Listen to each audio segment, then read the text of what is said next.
ఇప్పుడు ఏమైపోయిందంటే గ్రేటర్ రాయలసీమ ఎన్నికలకి వైఎస్ వివేకానంద రెడ్డి యొక్క హత్య అనేది ఆయన హత్య తర్వాత జరిగిన పరిణామాలు అనేవి అత్యంత కీలకమైన పాయింట్ గా మారాయి. నిజానికి తెలుగుదేశం వర్సెస్ వైసీపీ పార్టీగా ఉండింది 2019లో ఈ కడప ఆ చుట్టుపక్కల ఎంపీ ఎలక్షన్స్ అనండి, ఆ అసెంబ్లీ ఎలక్షన్స్ అనండి.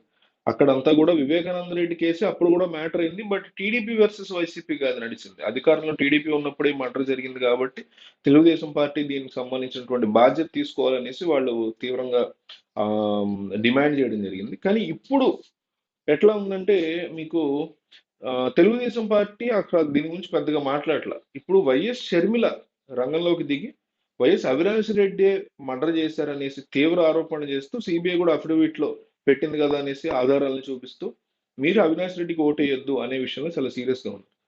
ఇప్పుడు రాజశేఖర రెడ్డి యొక్క కుటుంబం రెండు డిఫరెంట్ వర్గాలుగా విడిపోయిన పరిస్థితి.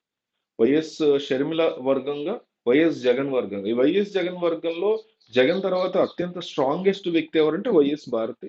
వైఎస్ షర్మిల వర్గంలో షర్మిల తర్వాత అత్యంత స్ట్రాంగెస్ట్ వ్యక్తి ఎవరంటే YS Sunitha. So YS Sunitha recent గా మాట్లాడుతూ జగన్మోహన్ రెడ్డి యొక్క ప్లాస్టర్ గురించి మాట్లాడిన సంగతి తెలిసిందే. ఆ ప్లాస్టర్ తీసేయమనండి, గాలి ఆడదు, నేను డాక్టర్ గా చెప్తున్నాను అనేసి. దానికి చాలా స్ట్రాంగ్ అంటే ఆవిడ మాటలకి చాలా స్ట్రాంగ్ సమాధానం చెప్తూ వైఎస్ భారతి రంగంలోకి దిగారు.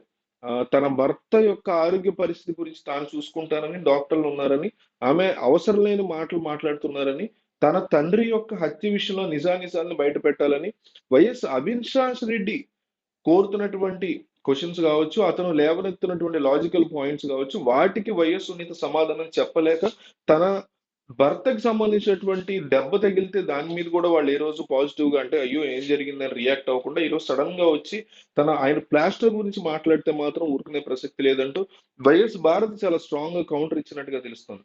అయితే ఈ మొత్తం వ్యవహారంలో ఏపీ ప్రజలు ఎటువైపు ఉన్నారు? ఐ సపోర్ట్ సునీత లేదా ఐ సపోర్ట్ భారతి. భారతి గారు చేసిన వ్యాఖ్యలు మీరు సపోర్ట్ చేస్తారా? సునీత గారు చేసిన వ్యాఖ్యలకి మీరు సపోర్ట్ చేస్తారా అనేది కామెంట్ లో తెలియజేయండి.